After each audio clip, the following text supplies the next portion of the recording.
With a Game 7 victory against Houston, the Warriors have now advanced to the second round of the NBA playoffs. And when you take a look at this 2025 postseason, it hasn't been too kind to the stars of yesteryear. These guys who, for the past decade, really reigned over the NBA. LeBron James and his Lakers, they bowed out in the first round. Kevin Durant and the Phoenix Suns, they didn't even make it that far.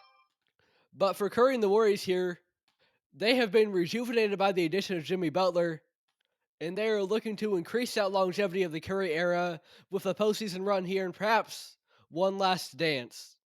To begin, let's set the stage with the historical context of the Warriors under Steph Curry. Since that first ring in 2015, they have won 4 NBA championships this past decade. And it's one thing to be a winner, it's one thing to be a multiple time NBA champion, even. But it is another entirely to profoundly shape the way that the NBA is played. That is a level of influence that is truly, truly rare.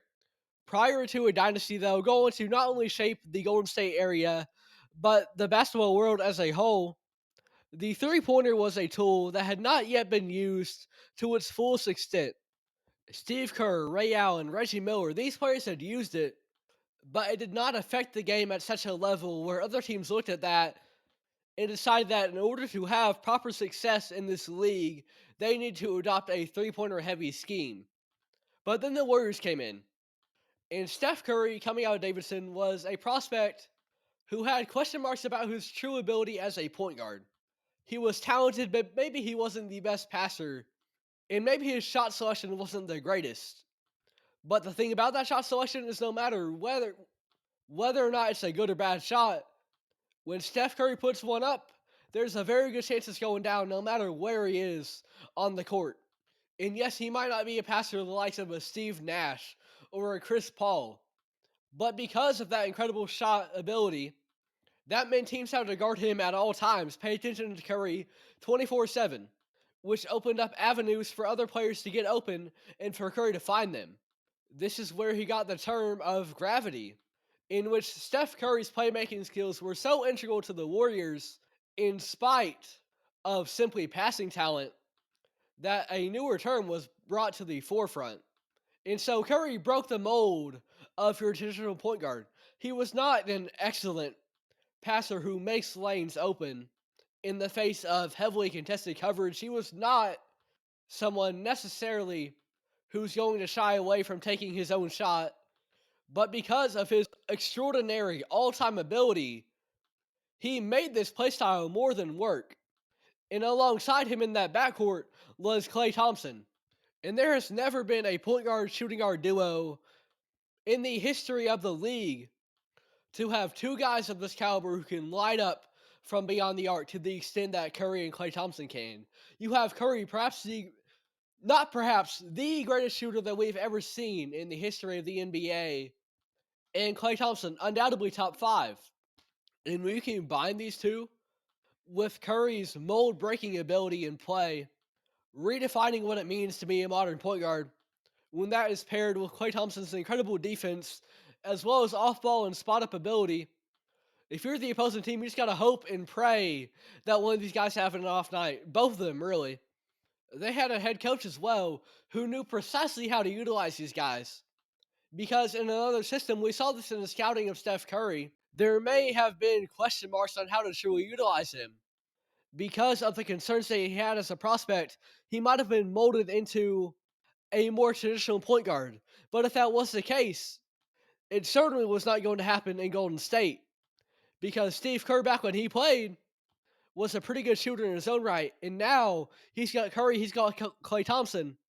And he knows that the three-pointer has the ability to not only be an effective portion of their offense, but to largely be the offense.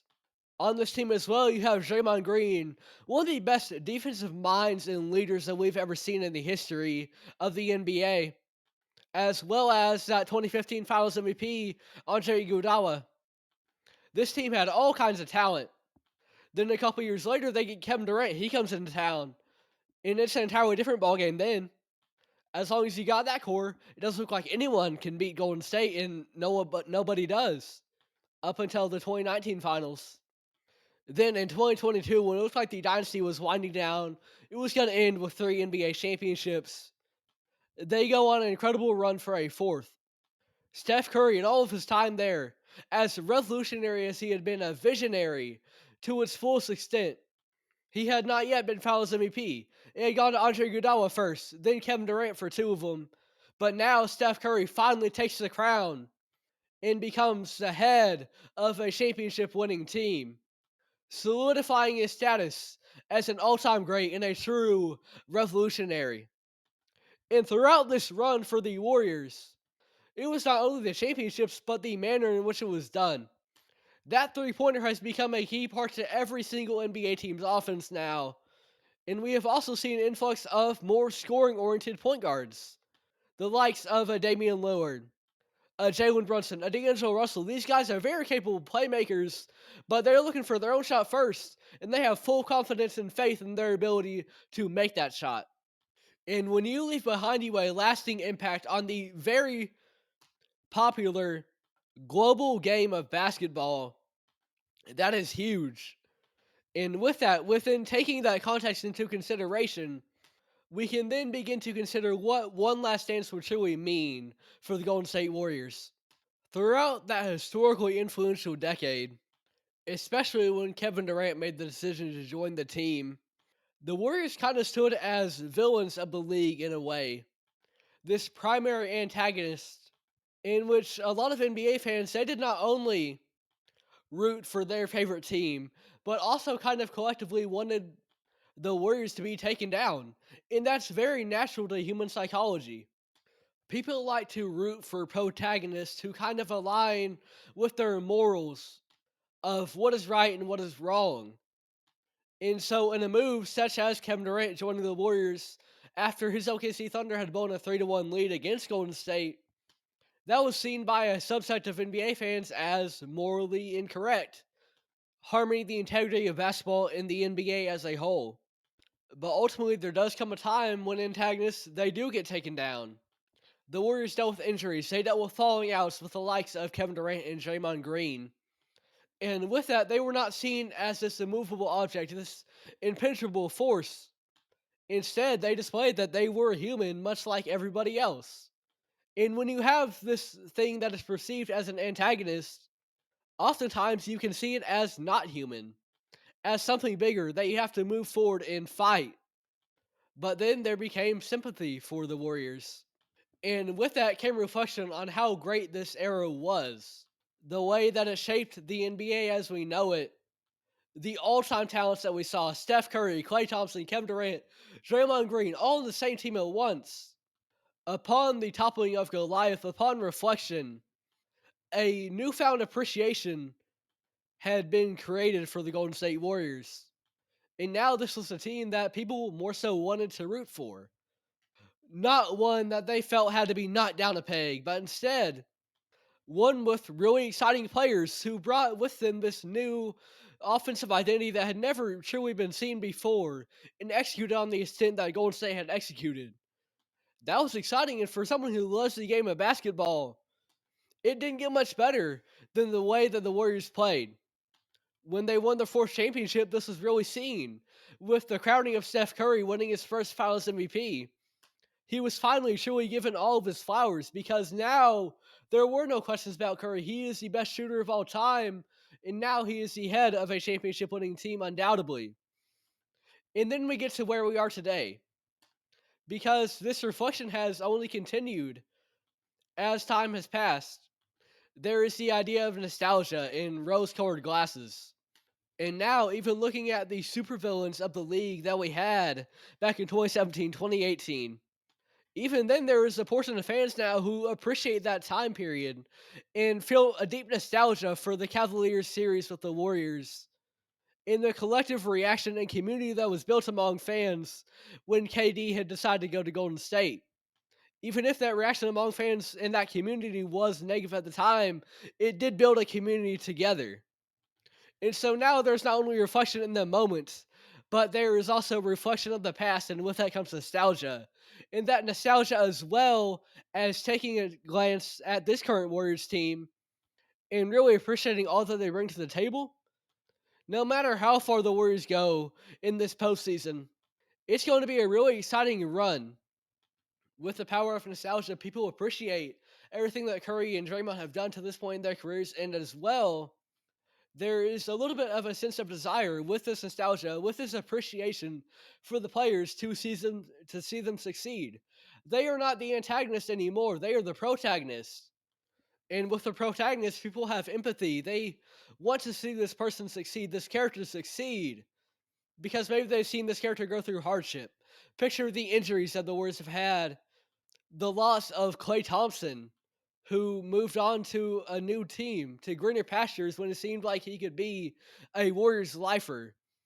This team in recent memory has been through some stuff. Even this season, they started out hot and then they really cooled down. But then they added Jimmy Butler, another player who really exemplifies that desire. You can see his passion for the game, especially come playoff time. And he left on very unfavorable terms, a little bit of a conflict with the Miami Heat.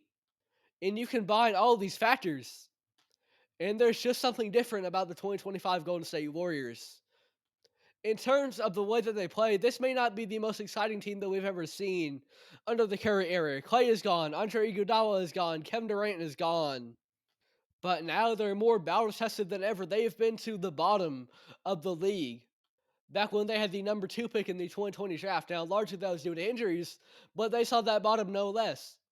They have suffered through injuries, and they are not a juggernaut anymore. Instead, they are more so like the common team, one that is not the highest seed in their conference in the NBA as a whole, but instead one that has to work for everything that they have. In a hardworking person, there is a deep appreciation for that among fans because they are working for their own self determination as opposed to believing that they are above the rest. And you combine all these factors, the very human psychology, the perception of the Warriors has entirely shifted. This is a battle tested team, a veteran team, led by an all time great point guard, a top 2 of all time who revolutionized the game, and one of the best defensive leaders that we've ever seen, as well as a new addition in Jimmy Butler, who, say what you want about him, has a deep desire to win at the highest level. The Warriors have a very exciting series coming up against Minnesota, and no matter which way it goes, it has been fun watching them try for yet another postseason run and instilling ever so slightly just a little bit of faith that there could be yet another last dance for the Golden State Warriors. A far cry from the antagonists, the villains of the league. Now the Warriors are in a spot where they have earned their flowers, but they're still not satisfied because under this revolutionary Steph Curry era, they're looking for ring number 5.